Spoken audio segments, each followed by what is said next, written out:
Hello everyone, Andy Wolverton here with my updated Film Noir Holiday Gift Guide, just in time for your holiday shopping for you or the film noir lover in your life. Unfortunately, I can't cover everything in this video, but I'll provide links with more details about several of the items and categories I'm about to discuss. This video will cover 3 categories. New to noir for people who are just starting out on their film noir journeys. Been around the block a few times for noir fans who are ready to learn more. And hard-boiled for noir heads who just can't get enough. These categories are somewhat fluid. Some items could go into more than one category. So let's get started. New to noir. Now, if you or someone on your holiday list is new to film noir, we should start with some entry-level gifts. First, some movies.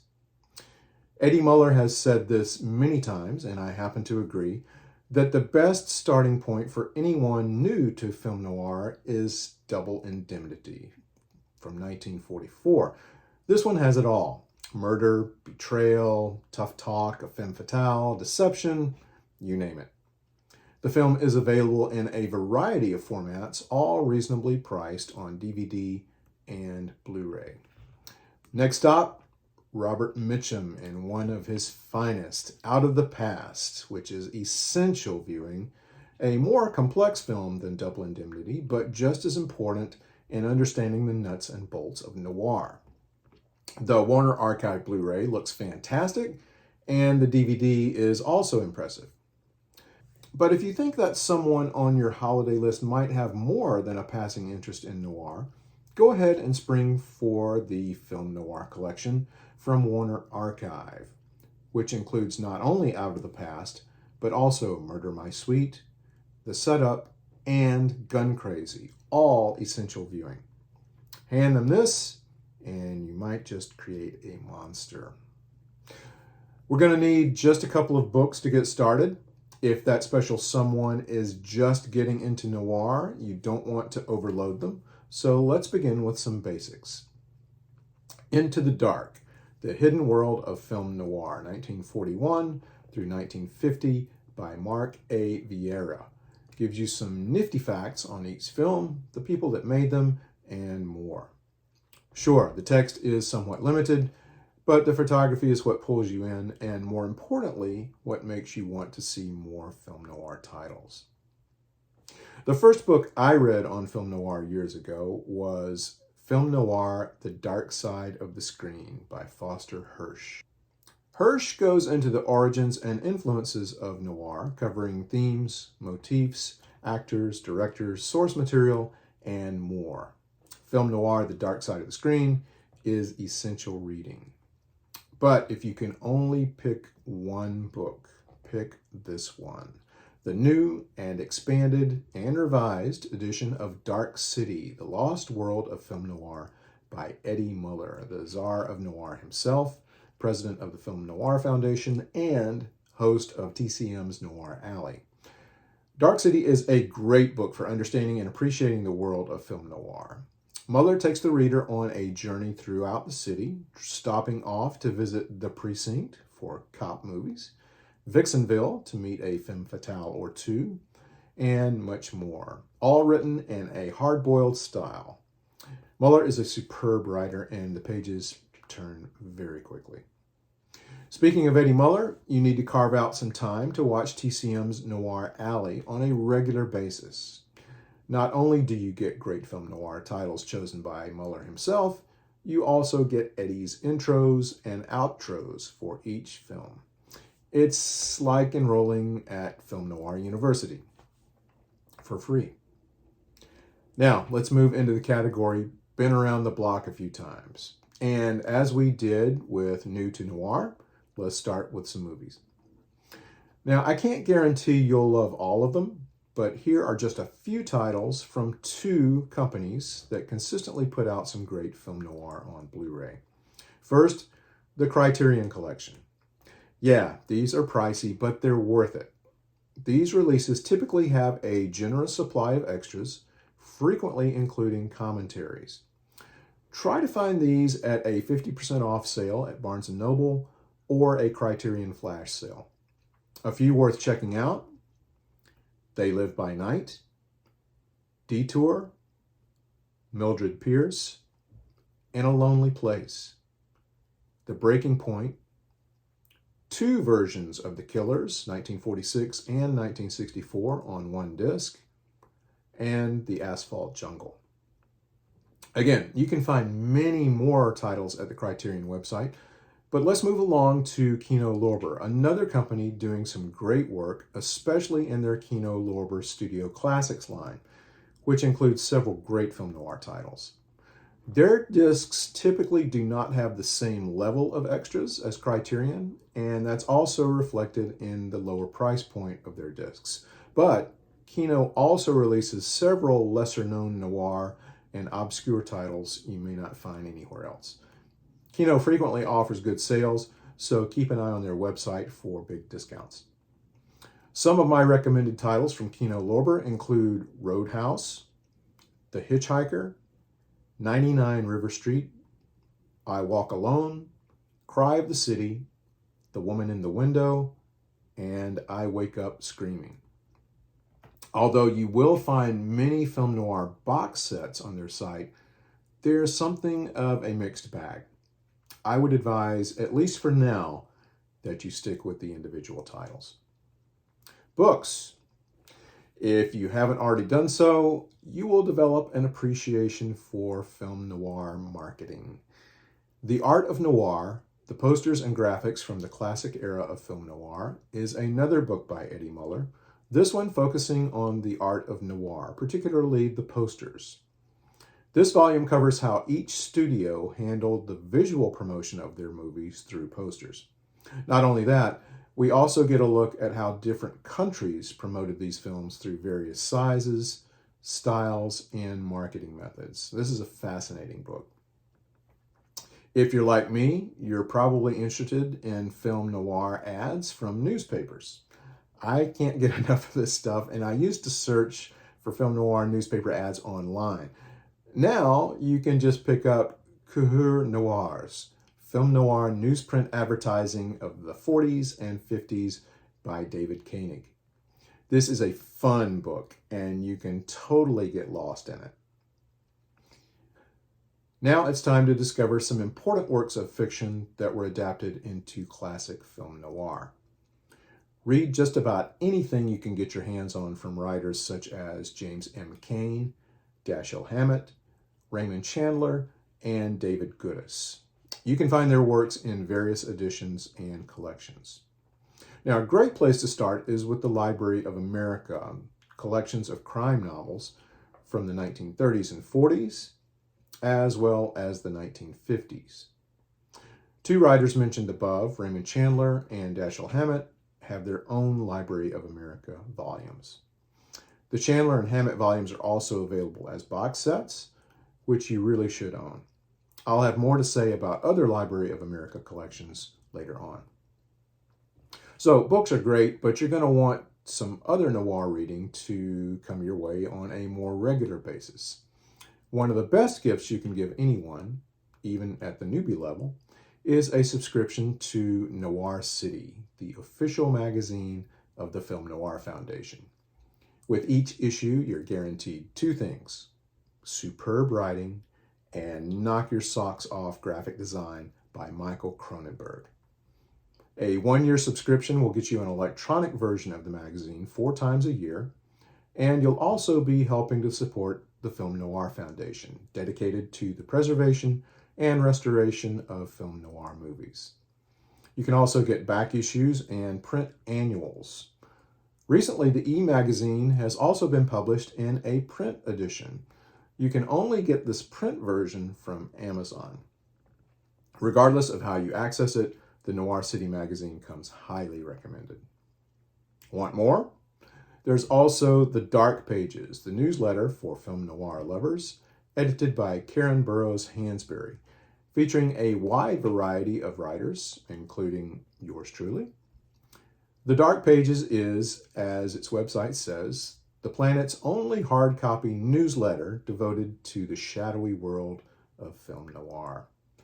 This 8-page, sometimes longer, bi-monthly publication contains essays, reviews, profiles of noir actors and directors, and much more. A real treat. Okay, you're hooked. You're ready for the hard stuff. It's time to get serious and move into the hard-boiled category. So you've watched many of the cornerstone film noir titles. You tune in regularly to Noir Alley. You've read a few books. How can a seasoned film noir fan step up their game? Once this pandemic is a thing of the past, you're going to want to attend a Noir City Film Festival, with actual people watching actual movies in an actual theater. That day is going to come, and in fact, it's already here. Noir City, DC kicked off an in-person festival last month at the AFI Silver, and we're all hoping more in-person festivals are on the way. Now, if you can swing it, you should attend the flagship festival in San Francisco at least once. Although all the film noir events are wonderful, there's just something special about the San Francisco Festival. Perhaps the best part of that festival is getting to meet people who have the same film noir passion you do. In the meantime, let's get serious about some physical media. Now, I'm limiting this discussion to North American Region A Blu-rays and Region 1 DVDs, but if you're committed to getting and watching the best film noir out there from all over the world, you'll need a region-free Blu-ray player, and it's not as expensive as you might think. I'll link to my online holiday gift guide, where you'll find more information on what I consider a good, reasonably priced region-free player that will allow you to play Blu-rays and DVDs from anywhere in the world. Also in that same post, you'll find some of my favorite noir titles from France, Italy, Japan, the UK, and more. There's so much international noir out there, and it's all worth exploring. Now, let's talk about books, but let's change it up a bit. We've talked about nonfiction film noir books and crime fiction, but we haven't yet talked about comics and graphic novels. Even if you don't think you're a fan of comics and graphic novels, these are books you should at least try. First, there's Criminal by Ed Brubaker and Sean Phillips. This ongoing series of crime noir stories is stellar. Brubaker, the writer, and Phillips, the artist, have created an entire noir universe with unforgettable characters moving in and out of storylines, sometimes getting their own narratives. You can pick these up digitally, in single issues, in trade paperback, or in omnibus collections. Start with the first volume, Coward. Please note that you may find older editions of these titles with different covers. The series is also available in omnibus editions with various covers. You should also check out Richard Stark's Parker graphic novels.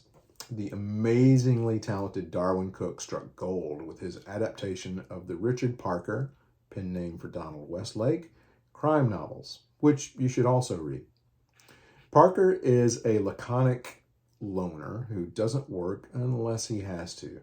But when he does, he has a certain way of operating, a way he won't allow anyone to interfere with. If they do, there are, let us say, severe consequences.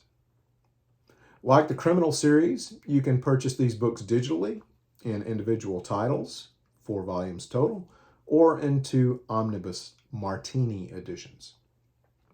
Unfortunately, Cook passed away in 2016, and I believe he planned to adapt a total of 5 or 6 Parker novels, but at least we have 4 excellent books, or 2 omnibus editions.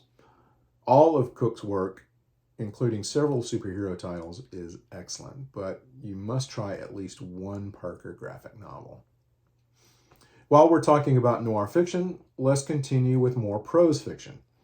There are so many books, I couldn't list them all here, but here are several other important writers of crime fiction you should check out in no particular order.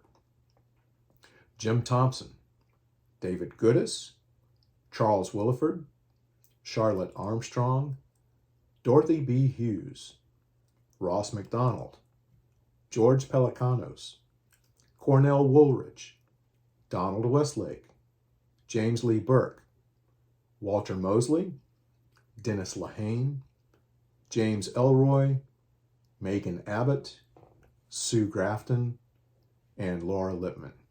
And there are others too. This is just a short list. Unfortunately, several terrific women writers of crime fiction have either been largely forgotten or were never given their due in the first place.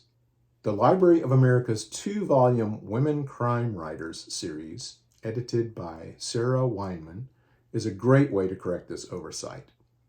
These 2 volumes include Laura, the basis for the 1944 film by Vera Caspary, Mischief, filmed as Don't Bother to Knock by Charlotte Armstrong, and one of my all-time favorite novels adapted into one of my all-time favorite noir movies, In a Lonely Place by Dorothy B. Hughes. Like the 2 collections of crime novels from the Library of America, these volumes are also available as a box set. Don't miss this set. Now for some nonfiction. In Lonely Places, Film Noir Beyond the City by Imogen Sarah Smith. If you've read any of the Noir City e-magazines or annuals, you already know that Smith is one of the best writers on film. This book is one of the finest that you can get on how film noir developed in other places besides city locations. A must-own. The Film Noir Encyclopedia by Elaine Silver, Elizabeth Ward, James Orsini, and Robert Porfirio. If you're a serious noir hound, you'll run across the names Elaine Silver and James Orsini frequently. Everything they write is worth reading. This invaluable resource on most major film noir and neo-noir titles may be hard to find, but seek it out if you can. A Comprehensive Encyclopedia of Film Noir, the Essential Reference Guide by John Grant. No true noir fan will want to be without this massive reference book. Grant gives brief overviews and reviews of worldwide film noir movies starting in the pre-noir era, going all the way to the book's publication date of 2013. I literally use this book every day and can't imagine life without it. You can find hundreds of other books on film noir, far too many for me to list here. I hope I've given you a good starting point, so keep reading, keep exploring. Now for some closing thoughts. This isn't really a gift per se, but if you're not already doing so, you should check out Ask Eddie, where Eddie Muller answers your questions about film noir. Talk about Film Noir University. This is it. Eddie is always joined by the wonderful Ann Hawkins, and if you miss these programs, you're doing yourself a disservice. You can find out more at the Ask Eddie Facebook page and view previous episodes. Finally, you can also investigate period clothing, hatwear, and other noir-type fashions, but those can run into some serious bucks. Plus, I don't know that much about those things, so I'll leave those for you to investigate on your own. But I will tell you where you can get some great noir accessories without spending a ton of money. Check out Kate Gabrielle's online shop, where she has some very cool film noir related items. Again, I'll provide links to all this stuff. Okay, that is a lot, but I hope that gets your noir shopping off to a good start. Happy holidays, everyone, and happy Noir-vember.